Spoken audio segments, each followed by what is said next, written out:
Jaden, you and I are huge fans of ElevenLabs. We think it's just an absolutely phenomenal product. This product has been around for a while. It is essentially just a voice, sort of like it just mirrors your voice. I've tried it out. Had it for $5 a month, and I remember trying it out last summer. And it says like, "Hey, record like 5 minutes of your voice," and I did. And then I typed in text, and I brought my son, and I'm like, "Hey, listen, I'm just gonna like tell me how this sounds." And he's like, "Oh yeah, that sounds pretty good." I'm like, "That's not me." He's like, "What?" And that was last summer, Jaden. So ElevenLabs has made a big splash of late, unicorn status.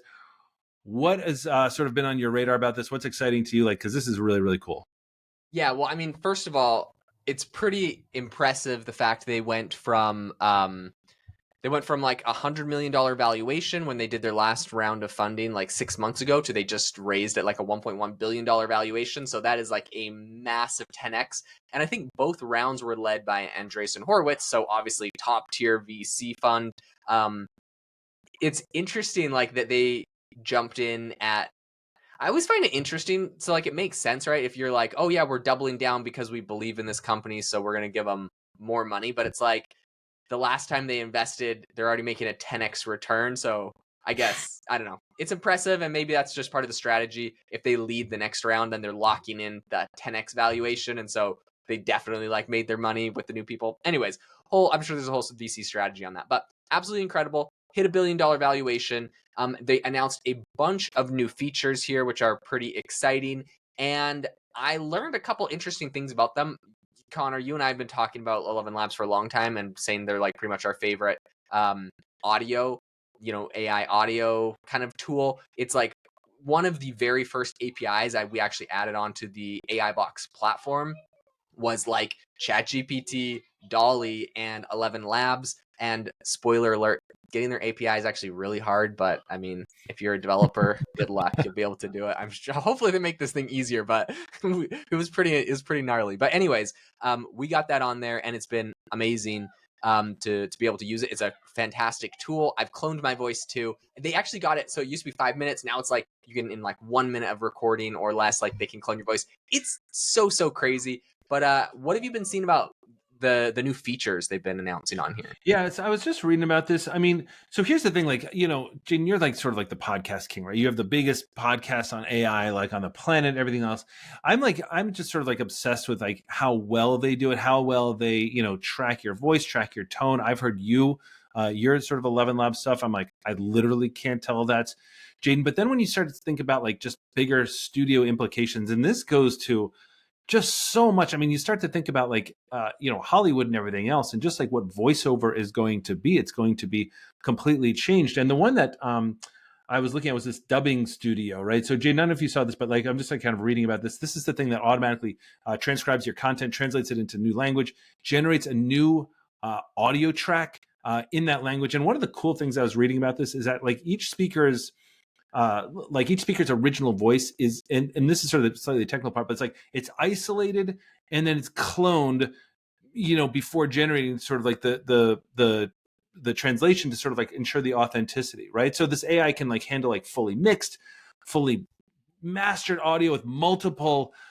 speakers. And this is the other really cool thing when I was reading about this, it like separates like the speakers from the background at an extremely high quality. It keeps the soundtrack and the like the sound effects, all that stuff, it's like intact, all that kind of stuff. It separates out individual speakers, even though they're overlapping. I mean, these are things that, again, we're just at the beginning of this, but just the technical ability of this. ElevenLabs is not a big company. And the fact that they're going to do this, like, even if it was just this, last year, this would have been headlines in the New York Times about how this would have changed essentially a ton of forms of entertainment and everything else.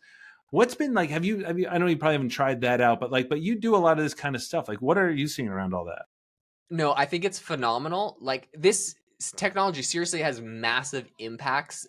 Their dubbing studio that you're talking about, like it can dub an entire movie. And I think this is actually when the founders were talking about ElevenLabs, and this is the reason they started the company to begin with, was because they're both from Poland, and they're like the dubbed movies in Poland are like terrible, and we wanted like a better solution. So they built this whole AI voice thing, and now they finally kind of come back to like the core purpose of why they started the company, which was for better dubbing. But I think there's a lot of really big implications. So there's a couple other technologies that are doing this. One that you and I have both talked about and tried is HeyGen. And I don't know if you saw over the last couple of weeks, there was this viral clip from HeyGen of the president of Argentina. I can't, Malay something, I forget, but he was at the World Economic Forum and he gave this speech that just like went really, really viral. But one of the things that went so viral about it was um, he obviously he's from Argentina, so he doesn't speak English, but they used HeyGen. I think I'm not sure if it was HeyGen, the company that did this, or someone else, but they Mhm. immediately took his speech, put it on HeyGen, and had him talking in English. So it was his exact same voice, his exact same accent, his same tone. It's so much better than dubbing because it's no longer like you're listening to someone else's voice that doesn't look like it matches that person or whatever. Like it's literally the person and they're speaking another language. And so his clip went super, super viral. I honestly think it was like amazing publicity for HeyGen because everyone's like, this cool Yeah. new AI tool like translated the speech, which like the speech has nothing to do with AI. It was like a World Economic Forum speech. But yeah, so I think this is really big. Like you're going to be able to Yeah. listen to essentially the leaders of every country, whether that's political, technological, business leaders, like religious leaders, like whatever, any country, any place, you're going to be able to hear them. And I think it's the technology is becoming more and more intuitive and the friction's lowering to the point where like Yeah.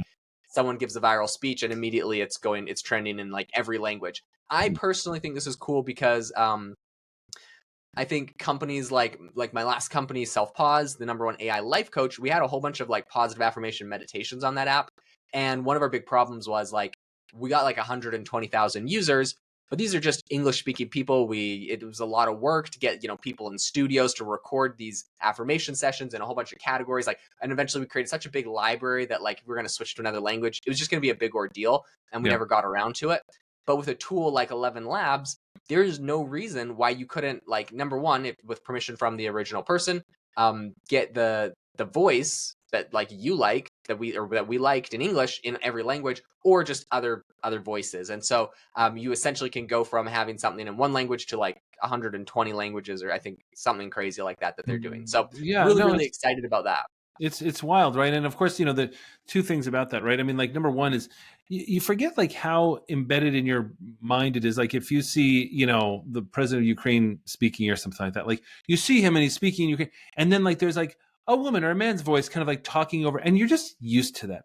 Like imagine now, like if you hear him speaking, for example, for us, like in English, same tone, same inflection, same everything. It's just one of these things where this is what's so interesting about generative AI to me is that like things that you didn't even know were like, kind of a pain because you're just so used to them. Like all of a sudden it's like, oh, we don't have to like live that way anymore. And also then, but it also does create a lot of ethical issues, right? Like, so politicians in New York, I'm trying to remember who it was, but it was sort of like recording things like, I don't know what tool they were using, but, in Spanish. And then for some people, they're like, this is great. This, calling around and he's talking in, in my native language or whatever. But some people are also like, hey, this is misleading. It's like he speaks Spanish. It's just going to like raise all these ethical kind of like interesting issue. Obviously, like the Biden phone call in New Hampshire sort of like threw a ton of people off. I listened to it. I was like, holy cow. So there's just going to be a ton of that. Like if you, like it's the easiest thing in the world to call somebody and have this thing. Now with latency, obviously you can do that, but with anything recorded, and especially with like movie voiceovers, this is just going to be one of these things where it's sort of like it's kind of like a quiet thing. It's like, oh, I knew they were already doing this, but like what ElevenLabs is doing in terms of the quality, and again, it mimics, even like right now it would be mimicking, and this is not ElevenLabs, but it would be mimicking like my pauses and tripping over my words and all that kind of Yeah. stuff. And I've heard you talk about that too, about keeping that level of authenticity in something that you found so powerful, I think. 100%. Yeah. So phenomenal. Really excited for that. The other thing that I wanted to bring up that they also announced, and I think this is really big, is a voice library marketplace. So you can go clone your own voice, put it on there, and charge people to essentially use your voice anytime they need to generate something. This is so fascinating. My question to you, Connor, is like, would you ever clone your voice and put it on that marketplace? Jaden, I was thinking, I heard this too, and I was thinking the same thing. I'm like, in what? I mean, look, they must understand the business model way better than me. In what universe am I doing that? Like, in what universe am I saying, like, hey, use my voice to do anything? And somebody's like, hey, I'm a stupid idiot who, like, is like super, like, an awful person and I, kick dogs. Like, when is that somebody ever going to use that it's going to make me sound good? Now, again, I'm not Morgan Freeman, right? I mean, like, and so, there's definitely things, but like, nobody wants my voice other than to do something like nefarious with it. Now, again, they know their business model better than me. I'd be very curious to ask them, but like, I don't know. Would you, like, what's your thought on that? Well, okay, so my thought on it is it's an amazing product. I don't know if I personally would put my voice on it, but like I want there to be a lot of other good voices on there. And point being, like, with again, bring back to self pause, like we had a bunch of voice actors that I found that were like amazing. I got them to record like 6 or 7 different like full categories of like meditations. And then like, 6 months later, we got a writer that wrote us like another 6 categories. And I went back to them. I'm like, hey, can you record all of our new stuff? Like we want to add some new content. And like they just like ghosted me on Upwork and never heard back from them again. And I'm like, dang it. So I literally like pulled them off the app and had to find a new person to start from scratch to do all 12 Wow. from scratch, right? Because it was like we wanted you to be able to, like, if you like a voice, you could listen to everything in that voice, right? And so it was like it was a big bummer, but that's where I think a marketplace like this would be amazing, is like you could just pick someone and no matter what, if they quit the industry, if they go do something different, like if they leave it available, like you can always get that voice for whatever your continuous projects, whether that's like a faceless YouTube channel or like maybe like, I mean, I just think about like some of the, like, for example, what's the car insurance company lady? Oh, like Geico or something like that, or Well, yeah, yeah, so Progressive, yeah. Progressive. It's always got the same lady, and then there's like Yeah. the dude with the mustache that's on Liberty Mutual. Like they like have their guy. Okay, so like what happens if one of those? I mean, this sounds morbid, and so I don't know, whatever. But like if someone got like injured and was unable to like record, it would maybe slow down a campaign or something, and this would be like a great tool for that. Or you really love the voice, and I think about it. That's the positive side of it, but then the negative side, where it's like I'm not going to put my voice on there, is like I don't want someone to like have ElevenLabs and be able to like call my family members with my own voice and do that kind of stuff. Or even like, I mean, like my podcast is like I have like the biggest AI podcast. What if someone just started an AI podcast and they just like use my voice for it? Now it's like, also it feels like I'm endorsing like every product or project or concept that my voice is used for. So it's just like, I don't know. I think there's like a certain type of person that could get away with it. I don't know if that's me though. Huge trouble, absolutely. But you're right. I mean, animated. Do you remember sort of like you're a kid and like there's a famous person doing the animated feature, or you know what I mean? Like, and then they make a TV show and it's like some knockoff person. Like, yeah, all those things go away. And again, it's just one of those things, like translation, like everything else, that you're never going to sort of like ever hear again, like a male Japanese prime minister, and then sort of like the soft voice of the female translator. I get like those days are gone, and it's a funny thing to sort of like thought the thing. You and I both have kids, like telling our kids like this is what this used to sound like. It's just kind of like this. I think this is a moment in time where everything's going to change. Yeah. Okay. One last thing I want to bring up. They also showcased that it's an early preview, so this isn't like fully in there yet. But it is the mobile app reader that essentially enables instant conversion of text and URLs into audio.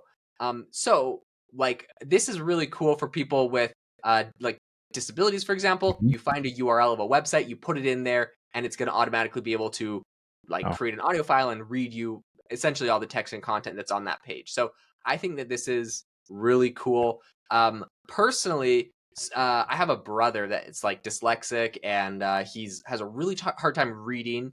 He's making amazing progress. He's doing a great job, but he's like, I think 11 years old, and it's so fascinating because he's super super smart. So like IQ is super high, but it's interesting because when I see him, he uses all of these different tools. So like when he's like coding and programming and makes his video games and engineering, like really smart kid, but like when I watch him try to figure stuff out, he's like on Google.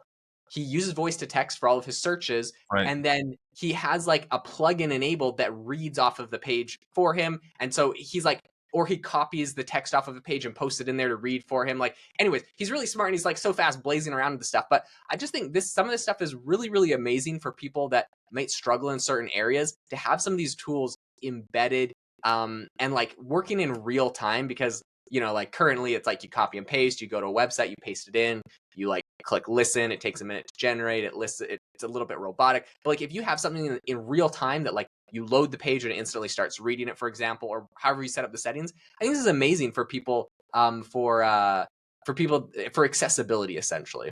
Yeah, it's such a good point. And this is the thing we think about a lot if you sort of like have a relative or have a loved one that thinks about there that has to sort of like endure something like that, and the rest of it are just like, oh, this is like really cool. But you're right, this is going to be absolutely life changing for tons of people. Like there's a ton of stuff that's coming out from AI.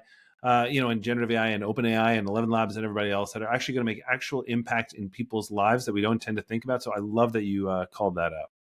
Yeah, super, super excited for this. ElevenLabs, again, they've been a favorite of ours from the beginning, and it's exciting to see them grow. Congratulations to the whole team over there on a $1 billion, $1.1 billion valuation. I think this is just the beginning for them. We're going to see them turn into an absolute juggernaut in the audio space, and for good reason. I think they're high quality and a great company through and through. So it's going to be exciting to see what they do. But if you enjoyed this episode, make sure to leave us a review on Apple, Spotify, wherever you listen to your podcasts. We really do appreciate it. And I hope that you all have an amazing rest of your day.